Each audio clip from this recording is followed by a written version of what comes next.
Assalamualaikum warahmatullahi wabarakatuh. Perkenalkan, nama saya Nurse Iqbal Pradianto, Magister Keperawatan. Saya merupakan salah satu dosen Fakultas Kedokteran Universitas Tanjung Pura pada program studi keperawatan. Pada video ini, saya akan menunjukkan pernyataan diri dosen dalam unjuk kinerja Tridharma Perguruan Tinggi pada unsur pengajaran. Sesuai dengan bidang keilmuan yang saya dalami, yaitu keperawatan, maka pada video ini saya akan menjelaskan pada mata ajar yang saya ampu, yaitu keperawatan komunitas 2. Keperawatan komunitas 2 merupakan mata kuliah wajib yang harus dijalani oleh mahasiswa program studi S1 keperawatan. Jumlah SKS pada mata kuliah ini adalah 4 SKS yang terdiri dari 3 SKS teori dan 1 SKS praktik. Jumlah pertemuan ada 14 pertemuan teori dan praktik dan 2 untuk ujian. Ada 1 untuk ujian tengah semester dan 1 lagi untuk ujian akhir semester. Hal ini dilakukan guna melakukan evaluasi pada mahasiswa. Fokus pada mata kuliah yang kita bahas kali ini terkait dengan asuhan keperawatan komunitas dan pembahasan yang terkait isu dan kecenderungan masalah di bidang kesehatan, khususnya pada bidang kesehatan komunitas dalam konteks pelayanan kesehatan utama dengan penekanan pada peningkatan kesehatan, pencegahan penyakit, dan pemeliharaan kesehatan. Adapun area-area khusus dalam keperawatan komunitas juga ikut dalam mata kuliah ini, seperti keperawatan kesehatan di sekolah, keperawatan kesehatan kerja, dan keperawatan di rumah atau home care. Jaminan mutu pelayanan, keperawatan komunitas, dan isu kecenderungan dalam keperawatan komunitas juga dibahas dalam mata kuliah ini. Adapun yang ditekankan dalam meningkatkan kesehatan dan pencegahan penyakit serta pemeliharaan kesehatan di masyarakat. Mata kuliah ini berguna dalam memahami berbagai area, khususnya dalam keperawatan komunitas, terutama terkait dengan masalah kesehatan yang paling lazim di Indonesia. Tentunya juga hal ini untuk memahami dan bagaimana mekanisme jaminan layanan keperawatan komunitas dilaksanakan, serta isu apa saja dan kecenderungan yang terjadi di masyarakat Indonesia. Setelah mengikuti kegiatan pembelajaran pada mata kuliah keperawatan komunitas, mahasiswa memiliki kemampuan CPL yang pertama, mahasiswa mampu memahami proses keperawatan komunitas pada pengkajian komunitas. Yang kedua, mahasiswa mampu memahami rencana asuhan keperawatan komunitas fokus pada promotif. Ketiga, mahasiswa mampu memahami asuhan keperawatan yang ada di rumah. CPL keempat, mahasiswa mampu memahami asuhan keperawatan pada agregat dalam komunitas kesehatan sekolah. CPL kelima, mahasiswa mampu memahami asuhan keperawatan pada agregat dalam komunitas kesehatan anak dan remaja. Keenam, mahasiswa mampu memahami asuhan keperawatan pada agregat dalam komunitas kesehatan untuk wanita dan pria. Ketujuh, mahasiswa mampu memahami asuhan keperawatan pada agregat dalam komunitas pada kesehatan lanjut usia. CPL ke-8, mahasiswa mampu memahami asuhan keperawatan pada agregat dalam komunitas pada populasi rentan seperti penyakit mental, kecacatan, dan populasi terlantar. CPL 9, mahasiswa mampu memahami asuhan keperawatan pada agregat dalam komunitas dengan masalah kesehatan populasi seperti penyakit infeksi. CPL ke-10, mahasiswa mampu memahami asuhan keperawatan pada agregat dalam komunitas masalah kesehatan populasi pada penyakit kronik. CPL ke-11, mahasiswa mampu memahami asuhan keperawatan dengan mengembangkan terapi komplementer di masyarakat. TPL ke-12 dan terakhir, mahasiswa mampu menggunakan langkah proses keperawatan komunitas dan pelaksanaan menggunakan pembelajaran berbasis case-based learning. Adapun pokok bahasan pada pembelajaran komunitas 2 adalah proses keperawatan komunitas dalam pengkajian komunitas, rencana asuhan keperawatan komunitas fokus pada promotif, asuhan keperawatan di rumah, asuhan keperawatan pada agregat dalam komunitas, kesehatan sekolah, kesehatan anak dan remaja, kesehatan wanita dan pria, kesehatan lansia atau lanjut usia, populasi rentan penyakit mental, kecacatan, dengan masalah kesehatan populasi seperti penyakit infeksi, serta asuhan keperawatan dengan mengembangkan terapi komplementer. Metode yang akan saya gunakan dalam pembelajaran komunitas 2 menggunakan DIA, yaitu Delivery, Interaction, and Assessment. Delivery dalam pembelajaran komunitas 2 menggunakan cara ceramah yang pertama, di mana saya menyampaikan pembelajaran dengan mentransfer pengetahuan yang sudah saya dapatkan baik melalui sumber referensi buku, hasil penelitian yang sudah saya lakukan maupun orang lain, kemudian penemuan masalah yang saya temukan di lapangan. Metode presentasi juga dilakukan oleh mahasiswa, di mana mahasiswa memberikan pengetahuan yang didapat dalam studi literatur yang mereka jalani. Case study, mahasiswa melakukan pembelajaran dengan mencari membahas kasus di komunitas atau masyarakat dalam kegiatan case-based learning. Metode yang kedua adalah interaction, di mana saya selalu melibatkan mahasiswa dalam proses perkuliahan saya. Mulai dari saya meminta pendapat mahasiswa terhadap suatu kasus, kemudian saya memberikan kesempatan kepada mahasiswa untuk bertanya, kemudian saya juga memberikan kesempatan mahasiswa sehingga hal ini akan tercipta interaksi dua arah.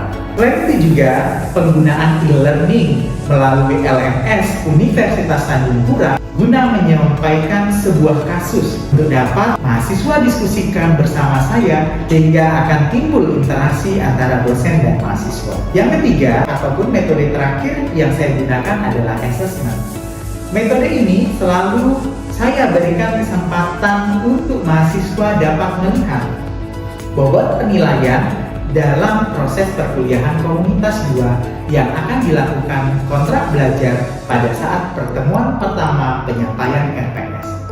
Adapun bobot yang telah disetujui dalam keperawatan komunitas kedua ini yaitu kehadiran sebesar 10%, kemudian aturan Universitas Tanjung Pura terkait kehadiran 75% juga harus diterapkan sebagai standar minimal kehadiran. Tugas dan case-based learning yang dijalani mahasiswa dinilai dengan bobot 25%. Ujian tengah semester dilakukan dalam pekan ke-8 dengan bobot 30%. Dan ujian akhir semester pada pekan ke-16 diberikan bobot paling besar yaitu 35%. Adapun sumber untuk belajar mahasiswa pada mata kuliah keperawatan komunitas 2 dapat menggunakan buku ajar keperawatan komunitas 2 ataupun di chapter komunitas 2 yang telah saya tulis. Kemudian, mahasiswa juga dapat menggunakan sumber referensi buku lainnya. Selain itu, mahasiswa juga menggunakan referensi penelitian-penelitian, termasuk beberapa penelitian saya yang sudah saya gunakan, juga menjadi sumber pembelajaran untuk mahasiswa. Berikut ini cuplikan pengajaran saya di kelas. Assalamualaikum, selamat siang semuanya.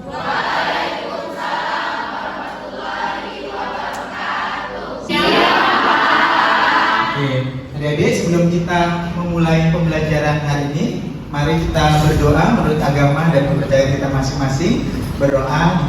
Berdoa selesai. Saya ingin sedikit menanyakan kembali terkait dengan pertemuan kita yang terakhir atau pekan lalu. Ingat pekan lalu kita membahas tentang apa?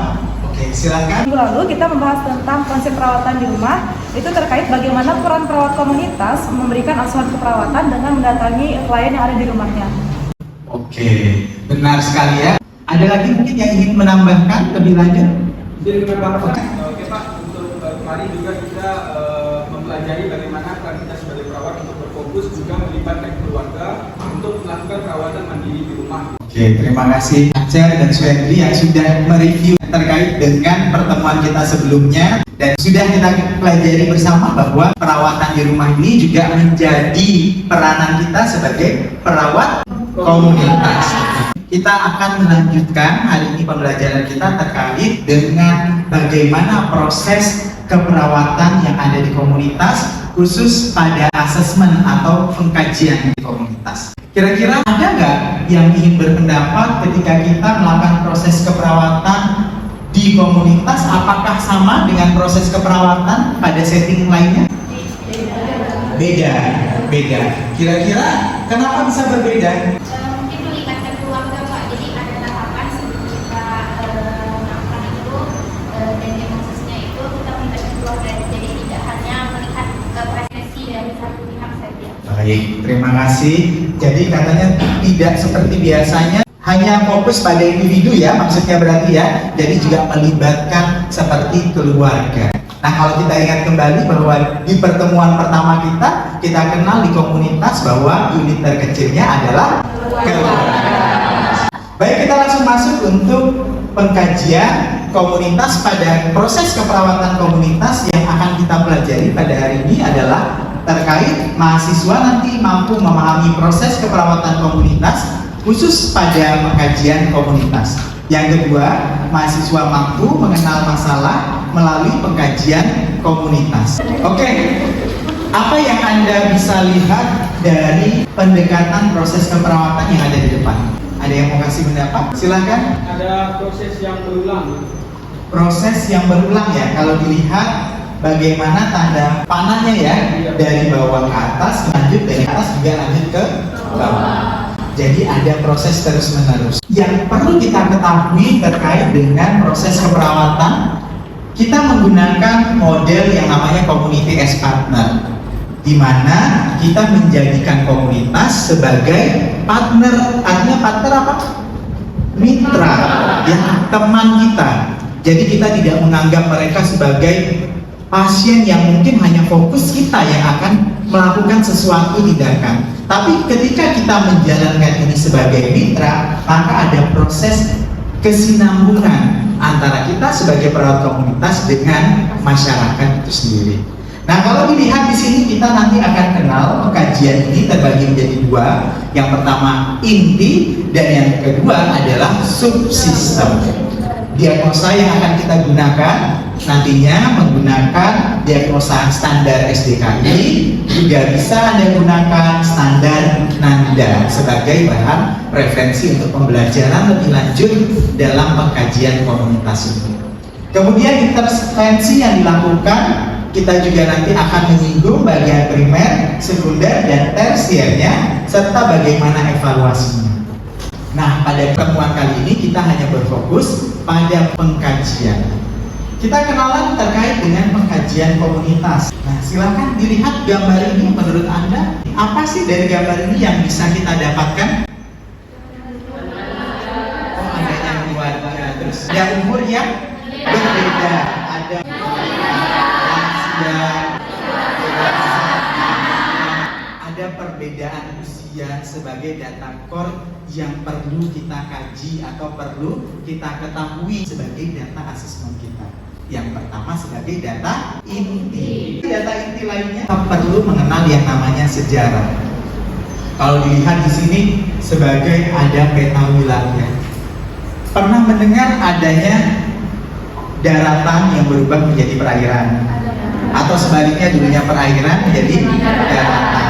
Nah, itu adalah salah satu contoh kecil sejarah yang perlu kita catat. Dengan adanya sejarah, kita mampu memahami perilaku apa sebelum sejarah itu berubah yang pernah dilakukan oleh masyarakat. Sehingga sejarah yang saat ini dilakukan bisa saja tidak sesuai dengan perubahan sejarah yang sudah terjadi. Data lainnya ada apa ini kalau dilihat? Oh, ada suku, ada etnis. Satu apa banyak ini?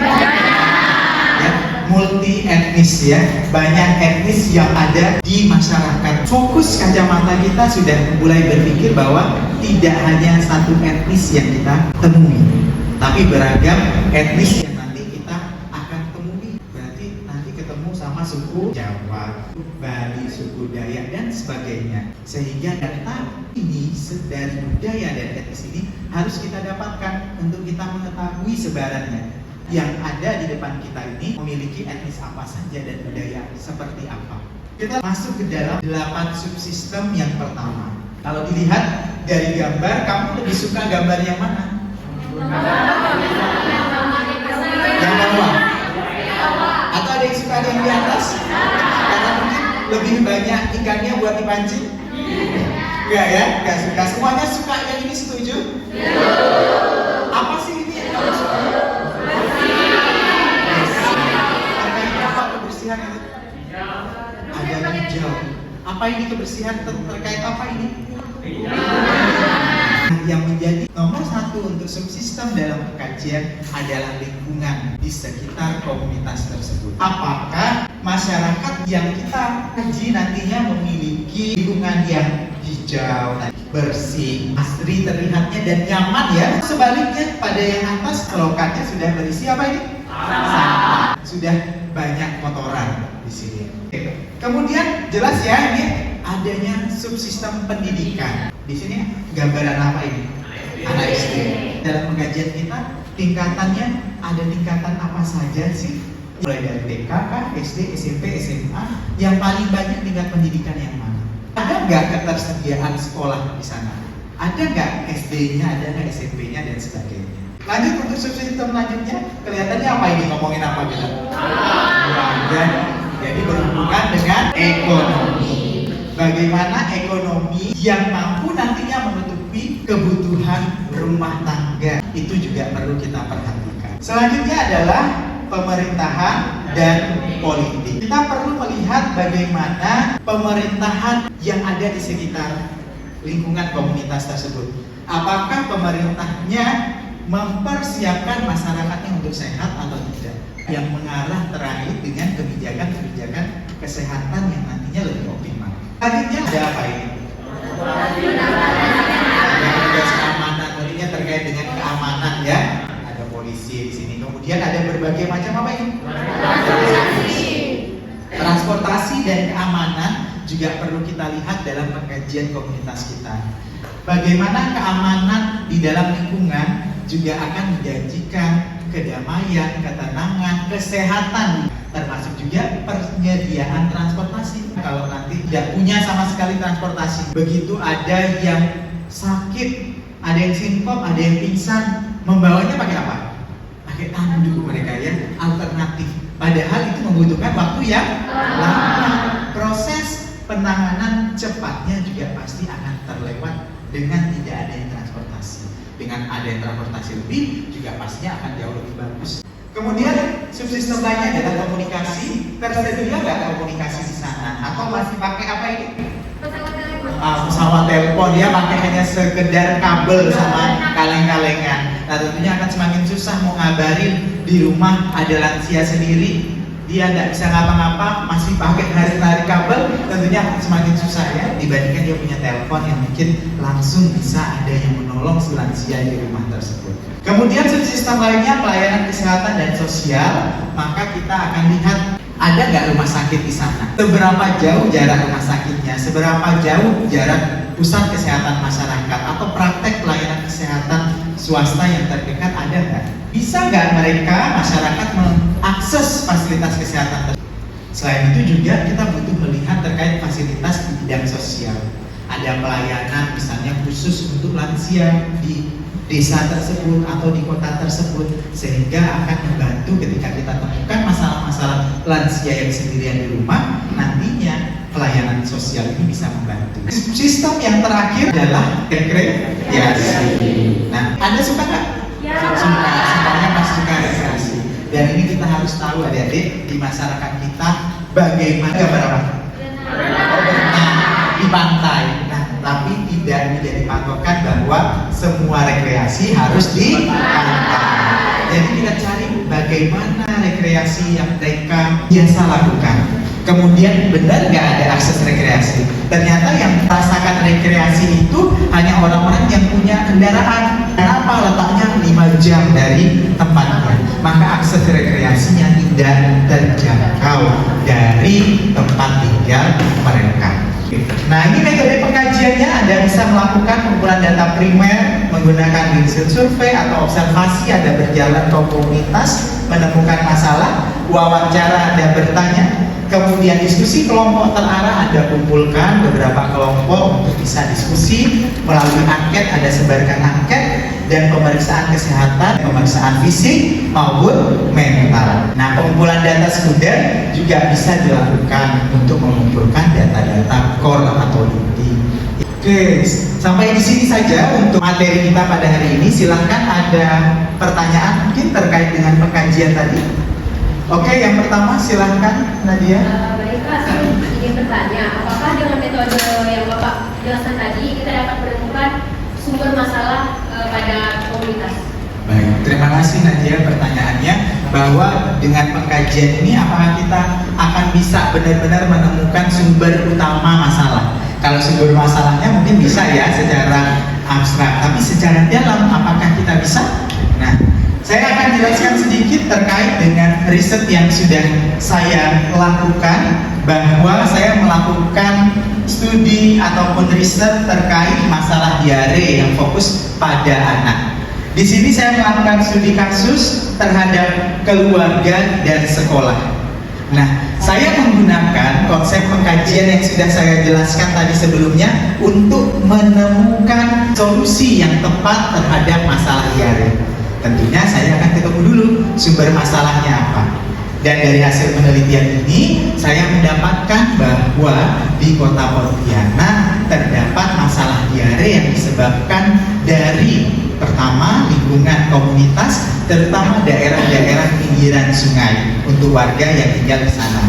Kemudian juga akses di sekolah yang tidak memiliki unit kesehatan sekolah yang tepat. Contohnya hanya UKS saja ada, tapi tidak ada pelayanan trias UKS di sana, sehingga itu jadi masalah. Tentunya solusinya saya akan mengarah pada sumber masalah. Jadi ini adalah salah satu contoh bagaimana saya menggunakan teknik pengkajian komunitas untuk menemukan sumber masalah hingga saya bisa mencari solusi dari masalah. Bagaimana Nadia? Sudah Pak. Oke, terima kasih. Masih ada lagi yang ingin ditanyakan? Silakan. Oke, silakan Minta. Pak, saya ingin bertanya, pembelajaran sebelumnya kita sudah membahas mengenai tentang promosi kesehatan di komunitas. Apakah promosi kesehatan jauh lebih baik jika kita menggunakan pengkajian? Jadi apakah perlu, kita kemarin sudah belajar promosi kesehatan ya di masyarakat, apakah kita penting untuk menggunakan pengkajian bahkan di komunitas ini ya sebagai bentuk ketepatan kita dalam melakukan promosi kesehatan. Nah, ini saya juga akan jelaskan terkait dengan hasil penelitian yang sudah saya lakukan, bahwa saya melakukan tindakan promosi kesehatan pada anak usia sekolah untuk pencegahan tuberkulosisnya. Di sini tentunya saya menggunakan lagi-lagi pengkajian 8 subsistem dan inti di dalam komunitas, sehingga saya ketemukan masalah utamanya apa sih dalam pencegahan ini. Saya melihat sasaran siapa dengan tepat berdasarkan pengkajian ini, dan akhirnya saya bisa menciptakan sebuah intervensi baru untuk merubah perilaku pencegahan tuberkulosis pada anak. Sehingga jawabannya sangat mungkin minta untuk kita menggunakan pengkajian ini sebagai dasar kita untuk menentukan promosi kesehatan yang ada di masyarakat atau komunitas. Sudah? Minta ada lagi? Cukup. Baik, ada lagi yang ingin ditanyakan? Tidak ada ya? Cukup. Oke, kalau sudah cukup, saya akan lanjutkan untuk perencanaan pertemuan kita selanjutnya. Nah, seperti yang sudah kita sepakati di RTS, bahwa kita akan mengambil metode case based learning ya dalam komunitas kedua. Nah, saya akan bagi ke dalam 4 kelompok. Nanti Anda bisa lihat kelompoknya di dalam e-learning ya, yang sudah biasa kita gunakan. Dan ini adalah kelompok 1 untuk membahas terkait dengan masalah yang ada di pasar. Kedua, mengambil masalah yang ada di panti asuhan. Yang ketiga, mengambil masalah di tepian sungai. Dan yang keempat, mengambil masalah di ya, khususnya nanti pada level sekolah dasar yang saya inginkan. Nanti silahkan masuk ke dalam e-learningnya untuk mengakses masuk dalam kelompok mana untuk mengkaji ataupun melakukan case based learning ini. Oke, sampai di sini ada yang mau ditanyakan untuk tugas? Oke, tidak ada. Selanjutnya di pekan depan, adik-adik tentunya membutuhkan panduan ataupun guideline untuk mengerjakan case based learning ini ya. Bagaimana cara mengerjakan case based learning sudah saya upload di dalam e-learning. Jadi silahkan juga akses untuk melihat kelompok tadi, ditambah dengan bagaimana Anda mengerjakan tugas case based learning untuk pekan depan kita lihat secara bersama. Baik, mungkin sampai di sini ada tanggapan lagi terakhir? Tidak ada. Baik, setelah saya jelaskan tentang pengkajian di komunitas, coba ada yang ingat kembali mungkin 3 dari 8 subsistem yang sudah saya jelaskan. Silahkan. Menurut saya ada 3 pengkajian subsistem, diantaranya adalah lingkungan, pendidikan, dan ekonomi. Oke, saya cukupkan pembelajaran hari ini. Jangan lupa untuk mengerjakan tugas case based learning-nya, dan kita akan kembali membahas pada pekan depan secara bersama. Terima kasih semuanya. Assalamualaikum warahmatullahi wabarakatuh. Selamat siang.